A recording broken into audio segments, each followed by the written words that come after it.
오늘 하나님 우리에게 주신 말씀은 마태복음 11장입니다.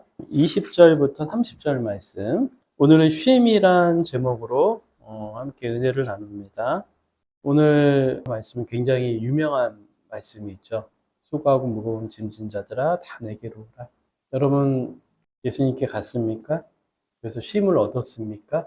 오늘 본문에 도시들이 나타나죠. 예수님께서 고라신, 벳세다, 가버나움이라는 특정한 도시를 일컬어서 한탄을 하시죠. 이제 이 도시들은 갈릴리 주변에 있는 작은 도시들의 마을들이죠. 갈릴리는 예수님께서 활동하시던 주 무대죠. 거기서 자라나시고 활동하시고. 근데 오늘 도시들을 향해서 한탄을 하시는데 센 어조로 말씀하시는 게 느껴져요. 고대 멸망의 도시인 소돔과 고모라를 빗대서 얘기하시죠. 그러면서 이제 차라리 소돔과 고모라가 낫다라는 어떤 뉘앙스를 느낄 수가 있어요. 고라신, 벳세다, 가버나움이 얼마나 타락한 도시길래 그럴까. 근데 사실 이곳은 어떻게 보면 평범한 마을이고 도시일 수 있죠. 예수님께서 이 갈릴리에 있는 이 도시에서 수많은 이적을 일으키셨어요. 오병이어의 기적도 여기서 일으키셨고, 근데 이곳에서 요지부동한 인간들이 있는 거죠. 이곳에 바리새인들이나 서기관들을 대표하는 것 같아요. 눈 하나 깜짝하지 않는 거죠. 예수님 보시기에는 그런 사람들이 소돔과 고모라의 멸망의 도시인, 죄악의 상징적인 도시인 그들보다 더 패역해 보이는. 근데 이들 입장에서 굉장히 억울하죠. 왜냐하면 이들은 굉장히 경건하게 사는 사람들이고 굉장히 거룩하게 사는 사람들인데 감히 소돔과 고모라에 빗댈 수 있나요? 아마 이들 입장에선 예수님을 이미 죽이고 싶었을 거예요. 근데 하나님이 보시기에는 그랬다는 거예요. 바리새인 서기관들 외에도 요지부동하지 않는 인간들에 대한 이야기. 고라신, 벳세다, 가버나움에 국한된 얘기는 아니죠. 한때는 영국 교회에 몇만 명씩 모이고 그랬던 교회들이 이제 노인들 몇십 명만 모이는 교회들이 됐다고 그러잖아요. 근데 한국 교회도 급속한 속도로 그렇게 되어가고 있다고 그래요. 미국과 영국은 기독교의 부흥의 상징적인 나라들이죠. 그 나라들이 이미 무너진 지 한참이 됐죠. 우리나라도 그 뒤를 따라가고 있어요. 우리나라는 특히 저출생과 연계돼서 이미 청년들이 교회를 이제 거의 빠져나오고 있다 그러죠. 부모에 의해서 어렸을 때 교회를 나갔지만 이제 대학생이 되고 성인이 되면서 이제 교회를 이제 빠져나가고 있다 그래요. 어떻게 보면 이제 기독교에 반응하지 않는 그런 이제 세대가 점점 되어가고 있는, 신앙을 갖기에는 굉장히 좋지 않은 환경이 되어가고 있죠. 저는 오늘 이 본문을 보면서 인간의 마음을 신도 어찌할 수 없는 것 같다 그런 생각이 들어요. 근데 우린 매일 그렇게 기도하잖아요. 마음을 두고 기도하잖아요. 마음을 변화시켜달라고 기도하잖아요. 이미 하나님이 하실 수 있다면 이미 전 세계 사람들 다 믿었겠죠. 근데 안 믿는 사람 많잖아요. 그리고 다른 신을 믿고 있는 사람들도 엄청 많고 인류 역사에 엄청난 영향을 주고 간 사람이 있어요. 그 중에 한 명이 프로이드죠. 인간의 마음에 대한 연구를 했죠. 사실 인간의 마음은 종교의 영역이었죠. 근데 지금은 마음 치유하면은 심리학이나 상담이 먼저 떠올라요. 다 그렇게 얘기하잖아요. 주변에서 좀 힘든 사람 보면 뭐라 그래요? 너 교회 가봐. 그렇게 안 그러잖아요. 야, 너 상담 한번 받아봐봐. 그렇게 얘기하잖아요. 근데 지금은 인간의 마음의 어떤 그 부분을 이제 심리학이나 상담, 정신의학이 많이 담당하고 있어요. 물론 지금도 기독교나 천주교나 불교가 일정 부분 담당하고 있는 거는 있어요. 군대에서도 보면 군목들이 담당했던 게 그 군인들의 마음이잖아요. 그래서 이제 예전에는 상담관이 없었을 때 상담관의 영역을 군목들이 다 했거든요. 어쩌면은 군목 체계도 장기적으로 보면 없어질 수도 있지 않을까 그런 생각이 들기도 합니다. 어쨌든 종교가 그 자리를 이제 빼앗기고 있어요. 신은 인간의 마음을 어찌할 수 없는데 인간은 인간의 마음을 어찌할 수 있는 세상으로 점점 가고 있는 것 같아요. 물론 상담에서 변하는 내담자 스스로의 어떤 힘에 의해서 오는 거라고 얘기해요.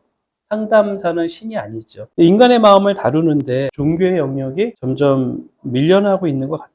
마음이 우울하면 교회 가는 게 아니잖아요. 제가 어렸을 때만 해도 마음이 우울하면 저는 교회 갔거든요. 그래서 교회 안에서 자연스럽게 개인 상담도 있었고 선배가 그 전도사님이 목사님이 개인 상담을 해주셨어요. 거기에 다 공감이 있었고 어쩌면 더 깊은 공감을 받았던 것 같아요. 요즘은 우리가 상담사들은 공감을 배워서 하잖아요. 인구는 줄어들고 있는데 마음이 아픈 사람들은 점점 늘어나는 기이한 현상이 일어나고 있어요. 상담을 하는 목사로서 밥 먹고 살 수 있어 참 좋습니다.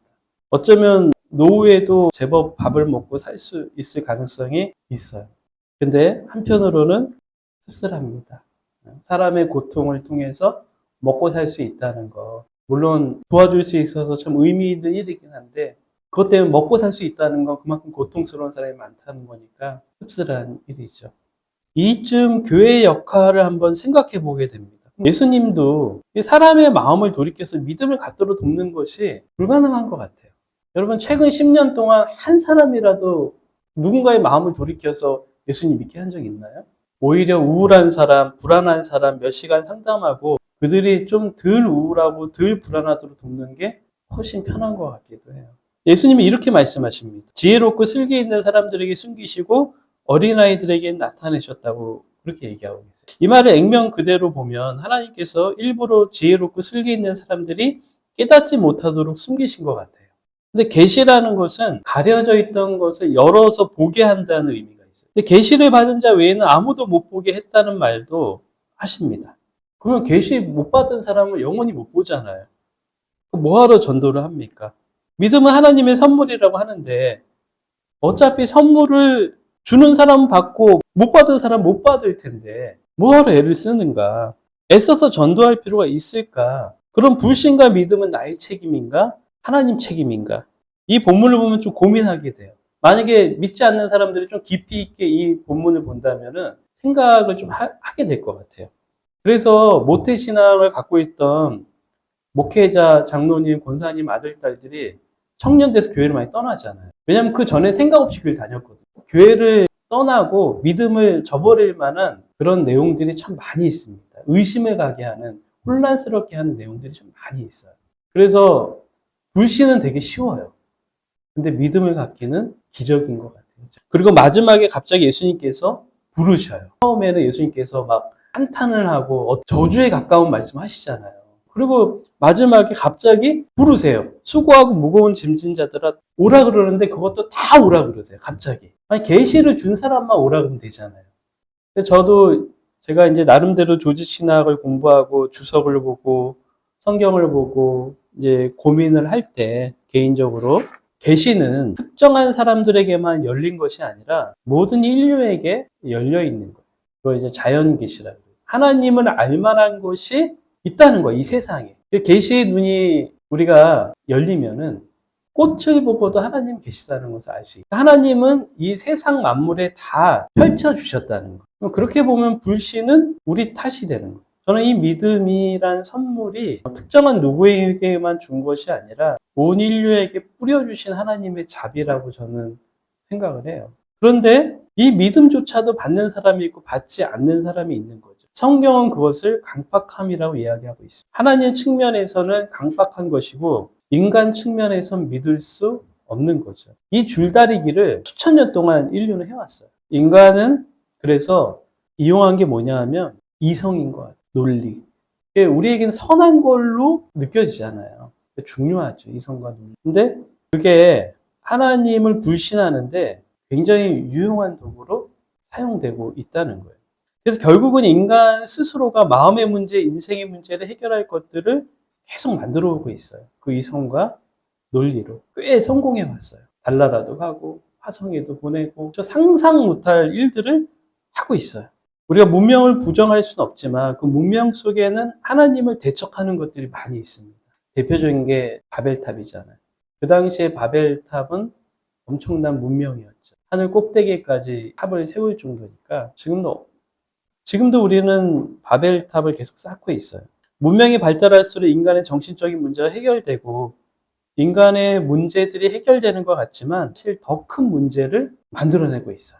우리는 우리 편리를 위해서 엄청난 플라스틱을 만들어냈지만 지금도 그렇고 그 미세 플라스틱이 우리 혈관을 타고 다 흐르고 있고 그것이 언젠가 우리의 피가 될 거예요. 막을 수 있나요? 인간이 정교한 청동검을 만들었을 때는 한 사람을 잔혹하게 죽일 수 있었어요. 문명이죠. 근데 인간이 핵폭탄을 만들므로 인해서 한 사람을 잔혹하게 죽이는 게 아니라 온 인류를 멸망하게 만들 수 있게 됐어요. 지금 시나리오를 짜고 있잖아요. 인류 멸망하는데 몇 분 걸리는지 아세요? 26번이면 우리가 쌓아온 수천 년, 수만 년 동안 쌓아온 우리의 문명이 한순간에 다 없어져요. 근데 저는 개인적으로 이렇게 발달하다가 단 1초 만에 지구가 풍선처럼 사라질 날이 올 거라고 저는 생각을 해요. 인간이 디지털 인간이 되면서 뇌가 변화하고 있다 그래요. 저만 해도 제 인생의 반 이상은 아날로그에 굉장히 가까운 사람이었어요. 근데 지금은 일어나서 잠들 때까지 핸드폰이 없으면은 불안한 어떤 그런 걸 느껴요. 근데 1990년도 이후에 태어나거나 2000년도 이후에 태어난 사람들은 딱 태어나서 눈 떠보니까 이 디지털 세계인 거죠. 그 디지털화 된 게 굉장히 심화되고 있다 그래요. 그 디지털에 함몰될수록 인간은 재밌는 게 아니라 훨씬 더 외로움을 느낀다 그래요. 우리가 눈으로 보고 귀로 들어도 세상은 더 험악해지는 것 같습니다. 언제까지 심리학으로 상담으로 정신의학으로 커버할 수 있을까? 인간은 끊임없이 또 새로운 학설을 만들어낼 거예요. 분명히. 사람의 마음을 어떻게 치유할 것인가. 새로운 도구들을 계속 만들어낼 거예요. 그리고 정신을 고치기 위해서. 그러나 인간의 근본적인 쉼은 거기에 없는 거죠. 뭐 좋은 경치를 보러 간다든가 아니면 뭐 푹신한 침대에 하루 종일 쉰다든가 맛있는 거 먹는다든가 좋은 사람들과 즐거운 시간을 갖는 거를 그게 이제 마음의 쉼을 얻는다고 우리는 생각을 하죠. 그것도 우리에게 힐링의 시간일 수 있어요. 즐겁고 행복한 시간이죠. 저도 개인적으로 그런 시간들을 늘 바라고 있죠. 그러나 여기에서 예수님께서 마음의 쉼이라는 단어를 쓰실 때 이 마음이라는 단어는 푸시케를 얘기해요. 푸시케. 푸시케라는 것은 영혼을 말하기도 하고 우리가 전인격적인 존재를 말하기도 해요. 영육혼이 쉴 수 있는 근본적인 안식을 얘기합니다. 이 땅에서 우리가 과연 온전한 안식을 누릴 수 있을까? 그러니까 우리는 사실 이 땅에서 안식을 얻지 못합니다. 우리의 정신세계를 혼란스럽게 하는 것들이 너무나 많이 있죠. 그게 이제 SNS가 발달하면서 핸드폰을 딱 보면은 온갖 정보와 지식들이 막 넘쳐나고 있잖아요. 대인관계에서 오는 스트레스가 그 수위가 상당히 높아지고 있고 그래서 혼자 살고 싶다는 사람이 요즘 많은 것 같아요. 많은 것 같아요. 바리새인들을 향해서 지성과 논리로 하나님께 도달하고자 하는 사람들에게 그 지혜롭고 슬기롭다는 거는 진짜 지혜롭고 슬기롭다는 얘기가 아니라 지성과 논리로 하나님을 대적하는 걸 얘기하는 거예요. 그리고 어린아이라는 거는 원문으로 보면 어리석다는 말이에요. 차라리 어리석은 사람이 오히려 하나님에 대한 그 믿음을 받아들인다. 지성과 논리로 하나님께 도달할 길이 없다는 거죠. 오히려 하나님이 없다란 쪽으로 도달하기에 굉장히 유익한 도구인 거죠. 신앙이라는 것은 우리가 노력한다고 사실 되는 게 아닌 거죠. 그래서 신앙은 신비입니다. 논리로 설명이 안 되는 거예요. 질적인 경계를 그 지성과 논리로 뛰어넘을 수 없다는 거예요. 그것이 인간인 거예요. 이 깨달음이 계시가 열리는 거죠. 그래서 은혜의 종교라고 얘기를 합니다. 오늘 마지막 보면 예수님께서 멍에에 대한 말씀하세요. 멍에를 매는 삶의 길이 우리의 푸시케에게 진정한 안식이 온다는 걸 얘기해요. 멍에를 같이 매잖아요. 멍에를 같이 매는데 우리 스스로 인생의 멍에를 우린 계속 메고 살고 어쨌든 태어나서 죽을 때까지 계속 그리고 우리는 그 멍에를 안고 하는데 그 멍에가 더 깊어지고 있는 거예요. 사실 그 멍에는 죄와 사망의 멍에입니다. 예수님의 멍에는 생명의 멍에예요. 그래서 예수님의 멍에는 우리가 생명을 주는 예수님의 멍에를 예수님과 함께 지게 되면은 예수님을 따라 동행하며 살다 보면은 우리 푸시케에 진정한 안식이 온다는 거죠. 영원한 주님의 나라.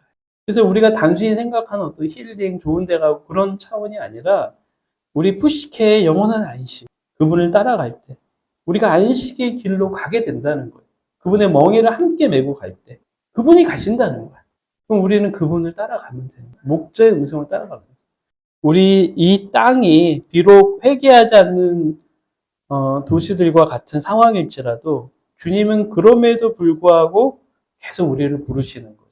생뚱맞게 이렇게 얘기하고 저렇게 얘기했다가 갑자기 왜 불러가 아니라 그럼에도 불구하고 주님 우리를 계속 부르시는 거예요. 주님의 마음이죠. 수천 년 동안 이것이 우리가 불신자들을 하나님 믿지 않는 사람들을 바라보는 태도가 돼야 될 거예요. 그렇게 부르시는 온유하신 주님의 마음, 끝까지 포기하지 않으시는 주님의 마음. 먼저 우리가 주님 안에서 쉼을 얻기를 바랍니다. 너희를 쉬게 한다 그랬는데 교회 안에 있는 사람들조차도 쉼이 뭔지 모른다면, 그렇죠? 내가 예수님 안에서 안식을 누린 경험이 없다면 그건 뭔가 우리가 잘못 믿고 있는 거예요. 잘못 생활하고 있는 거예요. 우리 주님 안에서 머물 수 있길 바랍니다. 세상은 우리를 안식을 얻을 수 없도록 하지만 우리 내면에 주님으로 인한 그 안식이 우리의 이 내력이 되길 바랍니다. 내면의 힘이 되기를 바랍니다. 그래서 우리가 시시때때로 예수님 안에 머물러 있고 잠잠히 주님을 묵상하고 그렇게 기도할 수 있길 바랍니다. 이 시간 함께 기도합니다.